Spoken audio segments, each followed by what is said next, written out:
Hi, you guys. Good evening. Just so you know, it's supposed to snow at 3 in the morning in Jacksonville, Florida. Yes. Isn't that unbelievable? Like, subscribe, hit the notification button. Let's get into this Real Housewives of Beverly Hills gossip dump and recap for today's episode. I can't even remember which one I'm doing, but you can see it on the thumbnail. Let's have some fun. So tonight's show focuses all around the text message Kyle Richards sent to PK Kemsley after reading it to Sutton, Garcelle, and Erica, right, at her pizza party. Forgot that. Okay, at Chuck E. Cheese. And Kyle thinks she's being transparent, and she has done nothing wrong. She's showing her cards. And the truth of the matter is that the group feels like she did do something wrong because she said in this text message that she would not say anything that PK said to her to Dorit or to anyone for that matter. And in this girl group, that's a betrayal because the idea is that we're all good friends. What's that saying? Bros are all about hoes, or bros first, hoes second. You know the one. Anyway, that one. Well, it's the reverse on this. Hoes should be all about hoes or something like that. Friends for life. You get the drift. And Kyle isn't doing that. She's showing that PK is a priority like Dorit. Oh, well, shut up, Alexis. Okay, I didn't mean Alexis. I meant Alexa. I'm really losing it. This is what happens when you get old, you guys. The brain goes. Did she say, I've never said anything you've said to me and I never will? I said, I know you have a lot of friends, but I am also one, and here if you need me. I've never repeated anything you've shared with me and never would. Which made it seem like they've talked about things that maybe Dorit doesn't know. Yes, 100%. I will never pass along this meme of the puppy being friends with the duckling. What? But no, because he said he just communicated memes. Yeah, definitely more than memes were happening. Did she say? PK. So just to say it again to you guys, Kyle and PK were talking about Dorit, and he was like obviously saying, you know, it's over and probably saying things like that. And Kyle was probably like, I'm done with her too because she leaked my DM on camera and put me in jeopardy with production. I'm out. And PK's like, I don't even know who this girl is anymore. She's obsessed with the show. I could almost tell you what these DMs are to each other. But in the end of the day, and I think PK also made fun of Dorit, but also other things, certainly. But there it is, okay? So I think that happened. And I think that in this situation, it is tough for Kyle because at the moment, she probably misses the banter with PK, and Dorit's kind of a different type of friend. She's been sort of a PTSD friend, right? She's been struggling with this robbery for indefinite periods of time. She has been holding her cards close to her chest. Kyle has been too. Kyle doesn't trust Dorit. She doesn't know who to trust on the show. She doesn't trust anyone. She never has.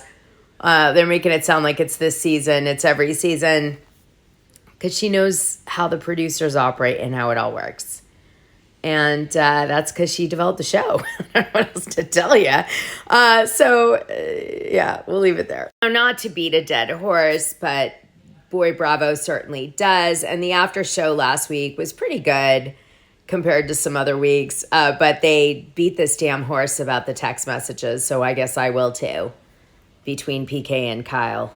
Well, Garcelle, as you guys know, last week mentioned, hey, are you a lesbian or what kind of comment? And Kyle almost died. And then she tried to backtrack off camera to say, hey, listen, sorry that slipped out. Like everybody says, I don't know. It's like, give me a break. Garcelle meant it. She wanted to try to get a reaction out of Kyle. And this would prove something to the fans because Garcelle really believes that Kyle and Morgan are in a relationship. And even though she's exploring being a lesbian and she's not ready to commit to it, I think Garcelle is wanting her to own it. Well, one thing that Garcelle does in the process of talking about this in the after show is she brings up some examples that she's aware of from being around Kyle, and I'm going to play them for you. It's something you're exploring, saying, you know what? I don't know what it's going to be at the end of the day, but right now, I'm exploring that. I think people Understand that. understand that and can connect when you're more authentic about your journey as opposed to, I'm not doing that. I haven't thought about it. We're just friends.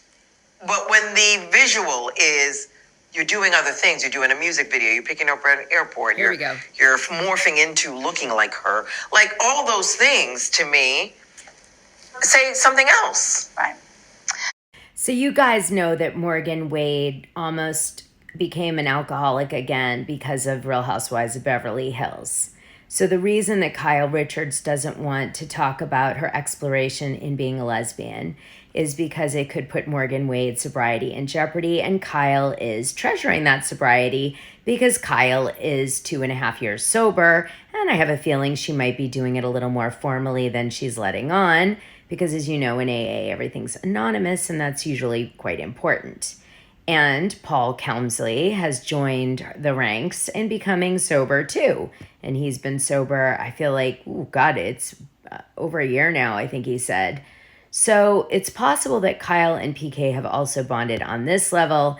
Dorit has not. Now remember, Dorit does not work out. Dorit does drink, and Dorit probably likes to have a good time, I would imagine. And so her energy and the rest of the Kyle Richards, Morgan Wade, Teddy Mellencamp energy, even Erica Jane Girardi energy is not matching up anymore because they used to party and they don't.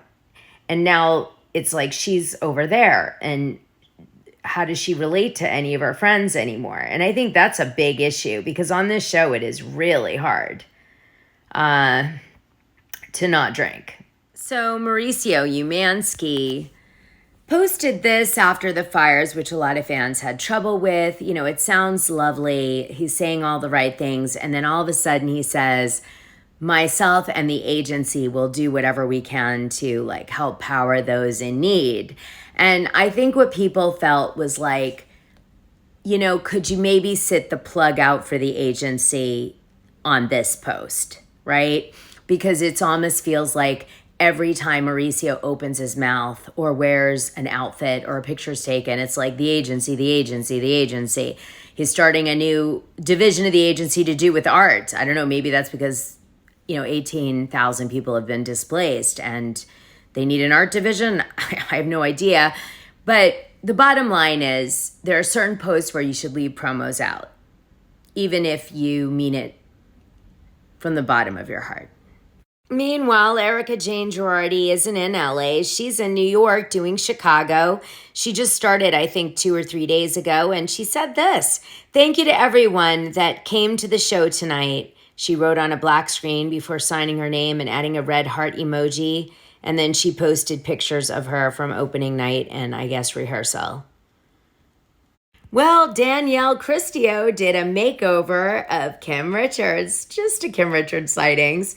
This was about a week ago, in January 12th, I think, 2025, at this thing called the Hollywood Show. Kim Richards, I think, was being honored for being a Hollywood star and, her iconic status from Witch Mountain. I'll show you. Here he is with Kim Richards in the background, young Kim Richards, for the Hollywood Show. And he even did a video with her. Look at his hair. Looks just like Kim Richards' hair. Look at her hair. Well, should we do a little mini us doing our thing? We have a whole commercial planned. We have a whole project planned. And guess what? You better watch because we're going to tear you up. Look at that hair I just did. Look at her hair. Tell them.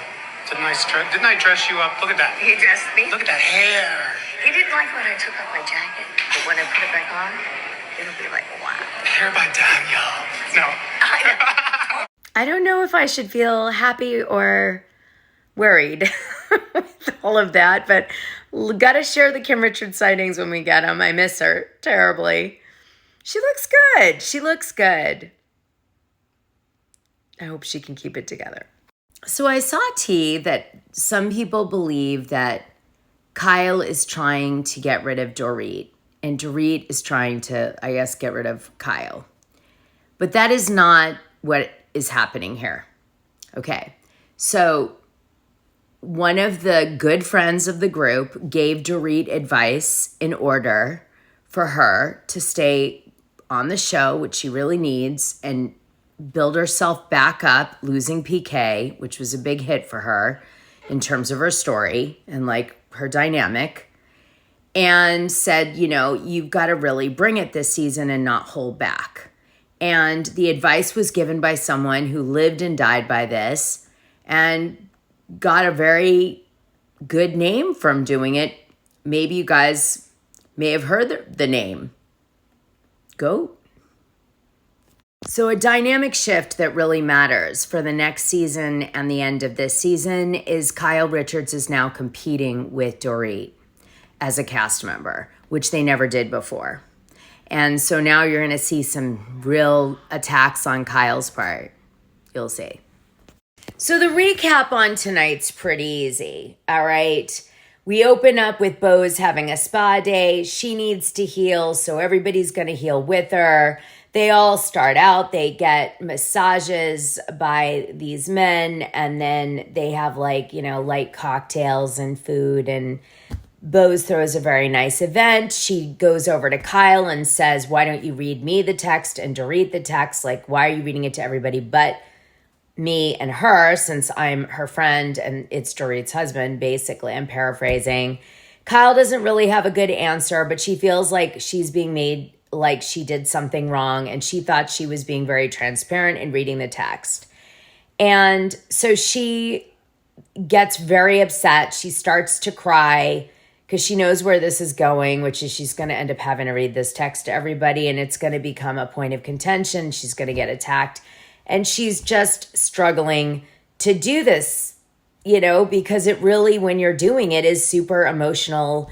And I mean, all you better be saying to yourself the whole time is, I'm making $1 million because this is so awful, okay? And I think Kyle's head is not in the game like it was before. So she's really struggling with the show, like to do it.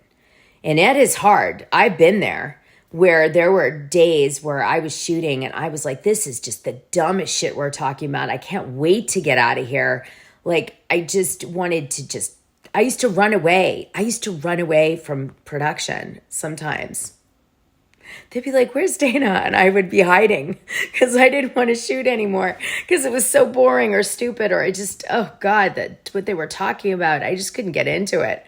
Isn't that awful? Something I forgot to mention earlier is we don't know if Dorit's house burnt down or not, the family home that she had with PK. It was very near the Getty house and it almost burnt down in 2019. And she's been awfully quiet. And I wonder about that. So I'm just going to say, does anyone know? So Kyle ends up reading the text message to the group and everybody's reaction is, oh no, she said she was going to keep something from Dorit and keep it secret for PK. And that's not a girl's girl thing. And Dorit comments in her confessional that it isn't a girl's thing to talk to someone's husband when you're separated or divorced with them about their crumbling relationship. And she believes that's what they were talking about. Like, you know, when he'd get upset or Kyle would be upset at Dorit and going over to Mauricio's, etc. And so Dorit's like, I know for a fact that these conversations happened because PK told me they did when he'd come home. And like maybe said, well, Kyle thought this or whatever. You know, this is how Dorit knows. And so she's pretty upset about all that. And Kyle doesn't really come clean. So she's not feeling that terrible about the whole thing. And everybody's calling out how Kyle's such a hypocrite in the way that she behaves on the show. And, you know, it all goes really petong for Kyle. Now, here's how you know Kyle's really pissed. Because Dorit throws PK under the bus on the show and says that he is not a monster, but sometimes he acts like a monster and he screams at me and talks to me terribly. And like, I know he's not a monster to everyone, but he's a monster to me. And Kyle's reaction is that she goes on camera and says, I have never seen that side of PK, or them interact that way. She always looks like she's the boss in the relationship. That's been my experience. And she essentially says she doesn't believe that PK is a monster to Dorit, which is the ultimate betrayal on Housewives, because it happened in my season for Taylor and Russell, and he killed himself. But it's the ultimate betrayal. Now, Kyle knows this. She was on my season.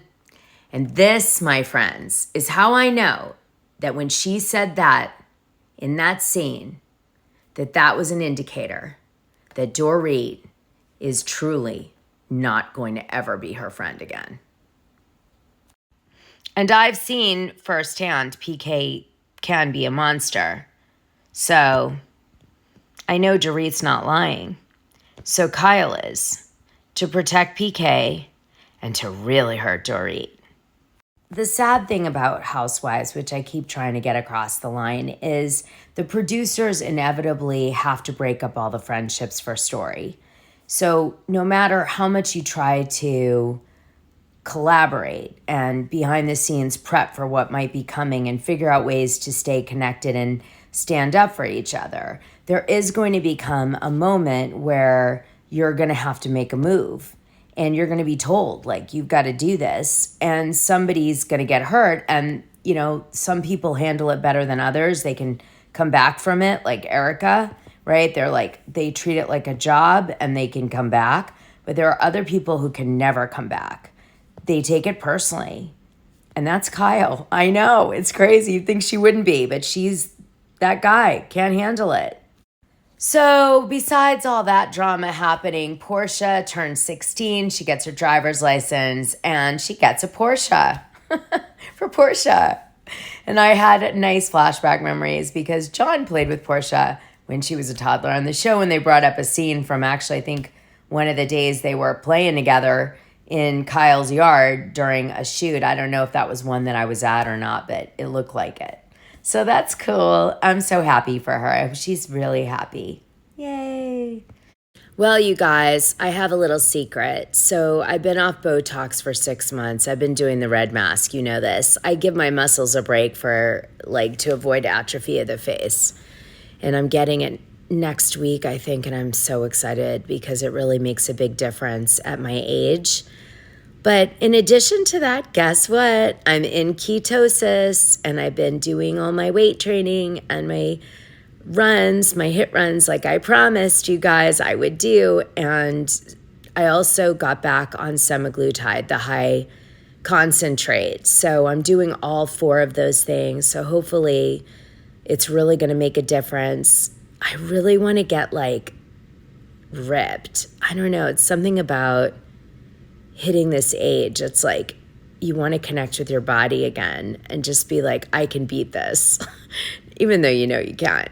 All right. Well, anyway, if you guys want to join me, I'll mention a few things each week. Okay. I've lost 3 pounds, but I'm still too fat. So I won't tell you more than that until I get a little thinner. Good night. Or good day if you're watching this in the morning.